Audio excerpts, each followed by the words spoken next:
Hello all and welcome back to my YouTube channel maths with Harshinder. Okay, so हम कर रहे थे number system chapter जो कि है हमारा क्लास 9 का।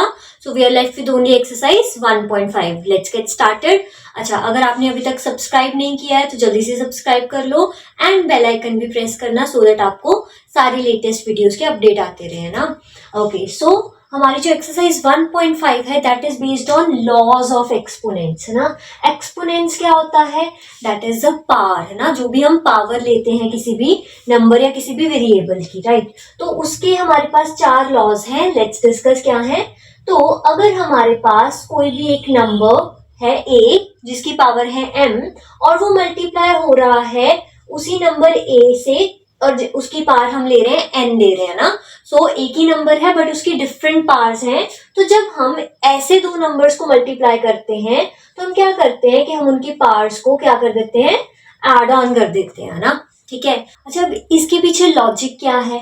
आप देखो, आप किसी भी एक नंबर को m टाइम्स मल्टीप्लाई कर रहे हो, ठीक है, राइट। फॉर एग्जाम्पल हम 2 टाइम्स मल्टीप्लाई कर रहे हैं 2 को, ठीक है, और उसी नंबर को फिर से हम 2 को मल्टीप्लाई करें 3 टाइम्स, तो वो टोटल कितनी बार मल्टीप्लाई हो रहा है हमारे पास? वो 5 बार मल्टीप्लाई हो गया ना, राइट। तो टोटल क्या बना? 2 + 3 5 हो गया। सो वहीं से हमारी आइडेंटिटी बनी है दैट a रेस्ट पर m multiplied by a rest पर n किसके बराबर होगा? a रेस्ट पर m + n के। तो आप पावर ऐड कर सकते हो ना। अब हमारा सेकंड कंडीशन क्या है? अगर ऐसे ही सिनेरियो में ये डिवाइड हो रहे हो, so we have a raised to power m divided by a raised to power n। तो अगर ऐसा है तो क्या हो रहा है? अब नंबर अगर डिवीजन में पहुंच जाएगा तो वो कैंसल आउट हो रहा है ना, तो पावर रिड्यूस हो जाएगी। तो इसलिए हम लिखेंगे a raised to power m minus n, right. अब आपने ये ध्यान देना है कि m बड़ा है या n बड़ा है तो उस अकॉर्डिंगली या तो नंबर ऊपर रहेगा या वो फ्रैक्शन की फॉर्म में आ जाएगा ना। अब थर्ड हमारे पास रूल क्या है? अगर a raise to power m एक नंबर है और हम उसकी फिर से एक पावर कर रहे हैं, है ना, right. So a raise power m raise to power n हो गया। So it will become a raise to power m into n। तो वो mn जो है वो मल्टीप्लाई हो जाएगा। ओके, तो डेमो के तौर पे अगर हम चेक करें, सो हम ले रहे हैं 2 रेस्ट टू पावर 2 मतलब 2 स्क्वायर। अब हम उसकी पावर करने वाले हैं 3, है ना। तो अगर आप आइडियली सॉल्व करो, 2 का स्क्वायर हो गया 4 एंड 4 का क्यूब करें, ये हमें मिलता है 64। बट अगर हम इस फॉर्मूले के अकॉर्डिंगली चेक करें तो ये बन गया 2 रेस्ट टू पावर 6। तो 2 रेस्ट टू पावर 6 हमारे पास क्या हो गया? यहाँ पे मल्टीप्लाई करके देखते हैं। 4 इंटू 2 8, 8 इंटू 2 16, 16 इंटू 2 32 इंटू 2 64 हो गया हमारे पास। तो देखो वी गेट सेम आंसर। यहां से कंफर्म हो जाता है कि ये हमारी आइडेंटिटी जो है, लॉ जो है, बिल्कुल सही है। अब लास्ट हमारे पास कंडीशन क्या है? अब हमारे पास एक नंबर a है जिसकी पावर m है एंड इसके साथ मल्टीप्लाई हो रहा है मेरे पास एक अनदर नंबर b जिसकी भी पावर m है। तो मैं क्या कर सकती हूँ? मैं दोनों नंबर्स को पहले मल्टीप्लाई करके देन उनकी पावर जो है कैलकुलेट कर सकती हूँ ना। फॉर एग्जाम्पल लेट्स सी, सो हमारे पास है 2 का स्क्वायर मल्टीप्लाइड बाय 3 का स्क्वायर। तो ये कितना बनेगा हमारे पास? 4 मल्टीप्लाइड बाय 9 दैट इज 36। ठीक है। अब अगर मैं अदर वे अराउंड चेक करूं तो 3 इंटू 2 हो गया 6। तो 6 का स्क्वायर कितना हो गया हमारा? वो भी 36 ही है। ओके, सो हम फर्स्ट क्वेश्चन करने वाले हैं। इसमें हमें क्या करना है? हम फाइंड करेंगे 64 की पावर 1/2 ना, मतलब 64 का स्क्वायर रूट फाइंड करना है। वैसे तो देखो हमें पता है कि 64 क्या है? 8 का स्क्वायर है, राइट। एंड यहां से अगर हम अपनी आइडेंटिटी चेक करें, a रेस्ट पर m होल रेस्ट पर n क्या है? a रेस्ट पर mn। तो हमें मिल गया 8 की पावर 2 मल्टीप्लाइड बाय 1/2, जिससे 2 कैंसिल आउट हो जाता है और हमें मिल गया 8 आंसर। या 64 का स्क्वायर रूट क्या है? 8 है। बट अगर आपको नहीं याद है ना, उस टाइम पे आप क्या कर सकते हो? आप 64 के फैक्टर्स लिख सकते हो ना। तो जब आप 64 की फैक्टराइजेशन करोगे तो आपको पता चलेगा ये क्या बनेगा? 2 रेस्ट टू पावर 6, है ना, जैसे हमने पहले चेक किया था। तो आप क्या लिख सकते हो? 64 की पावर 1/2 को you can write 2 raise to power 6 की पावर 1/2। तो सेम वे में सेम फॉर्मूला अप्लाई करके अगर आप चेक करो यहाँ पे तो हमें मिल गया 2 रेस्ट पावर 6 मल्टीप्लाइड बाय 1/2 जो कि बराबर है 2 रेस्ट टू पावर 3 के, विच इज 2 रेस्ट पावर 3 क्या है? 8। सो इन बोथ वेज आपको आंसर सेम ही मिलेगा, राइट। तो उस टाइम पे आपके माइंड में जो भी आ रहा है आप उस अकॉर्डिंगली कर सकते हो ना। नेक्स्ट सेकेंड पार्ट सॉल्व करते हैं। सो 32 की पावर है हमारे पास 1/5। तो अगेन अगर आप इसको फैक्टर्स करके लिखोगे तो आपको पता चलेगा कि 32 बन रहा है 2⁵ के केस में, है ना।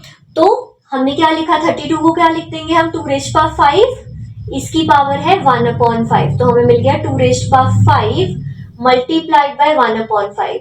तो अगेन 5 कैंसिल हो गया और हमें मिल गया 2 एज आर आंसर।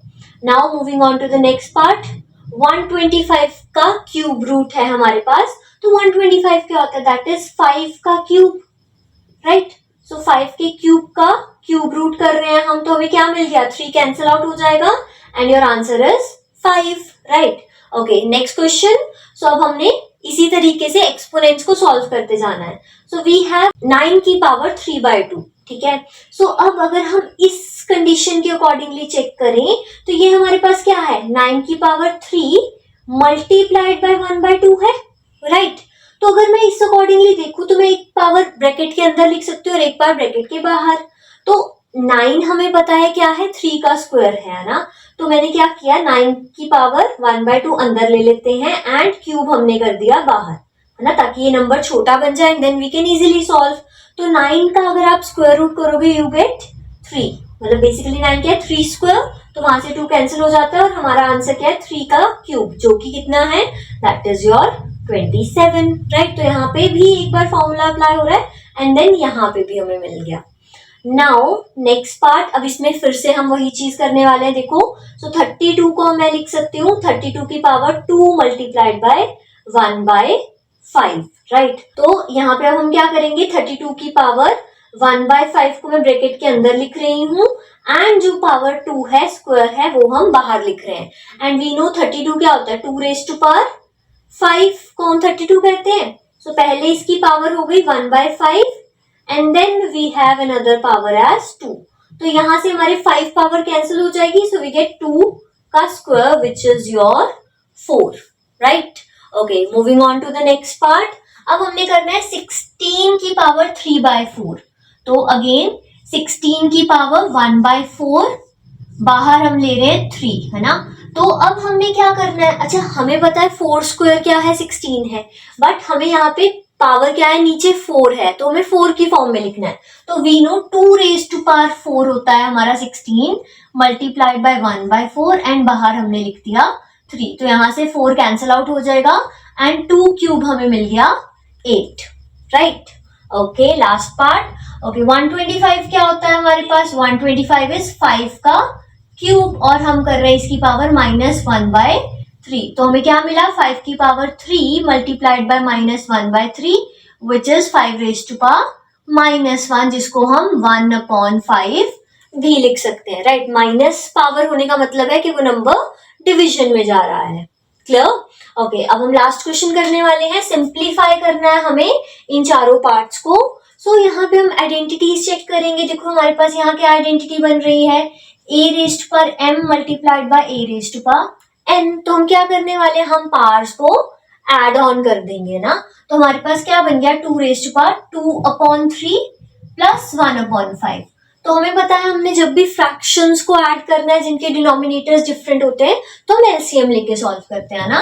तो सेम वे में हम सॉल्व करेंगे। So we get 15 here and हम ऊपर 5 से मल्टीप्लाई करेंगे एंड यहाँ 3 से हो गया। सो हमारा आंसर क्या हो गया, 2⁵13/15, right? So this is your answer after simplification. Okay, then next part. अब यहाँ पे हमारे पास क्या आइडेंटिटी है, we have a⁻m ब्रैकेट के बाहर n, right? तो पहले तो हम क्या करते हैं, जो नीचे 3 लिखा है उसको 3⁻³ लिख सकते हैं, right? That is one and the same thing. And हमें आंसर मिल गया यहाँ पे 3⁻21। आप चाहो तो 3 को नीचे लिख सकते हो और हमें मिल गया 1/3⁻21 हमारा answer, right. And now in this case हमारे पास क्या फॉर्मूला बन रहा है, a⁻m डिवाइडेड बाय a⁻n। तो हम क्या करेंगे, हम पावर्स को सब्ट्रैक्ट करने वाले हैं, है ना, राइट। अच्छा, आप या तो जहां पे भी पावर बड़ी है वहां ले जा सकते हो छोटे नंबर को, या आप एनीवेज करो, आप बाद में अगर माइनस में भी आंसर आ रहा है तो उसको नीचे लिख सकते हो ना। सो 11 की पावर 1/2 -1/4। तो अगेन एलसीएम लेके हम सॉल्व करने वाले हैं। सो So we get 4, 2 minus 1. So it is 11 raised to power 1/4. ठीक है, अगर मान लो आपका नीचे वाला नंबर भी बड़ा होता तो आप 1/11 करके आंसर लिख सकते हो ना. फाइनली अब हमारे पास क्या है? अच्छा, यहाँ पे दो डिफरेंट नंबर है ना. We have a raise to power m and b raise to power m. तो इसके केस में हम क्या लिखने वाले हैं? a multiplied by b raise to power m. तो ये हमारा बन गया 7 इंटू 8 रेज टू पावर 1/2. ठीक है, स्क्वायर रूट है इसका. ओके, तो ना तो 7 का कोई स्क्वायर रूट है, ठीक है, ना तो 8 का कोई स्क्वायर रूट बनता है, तो हम सीधा सीधा मल्टीप्लाई कर देते हैं इनको. तो हमें मिल गया आंसर अपना 56 raise to power 1/2. And we know 56 perfect square नहीं है, तो हमारा आंसर यहीं तक ही सिंप्लीफाई होगा. आई होप आपको ये एक्सरसाइज समझ आई हो. अगर आपको अदर एक्सरसाइजेस में इस चैप्टर की डाउट्स है तो आप मेरी प्रीवियस वीडियोस चेक कर सकते हो. So I have solved all the exercises of chapter 1. If you still have any doubts तो आप मेरे इंस्टाग्राम हैंडल पे मुझे कांटेक्ट कर सकते हो. तो मेरा अकाउंट आप स्क्रीन पे चेक कर सकते हो. Thank you.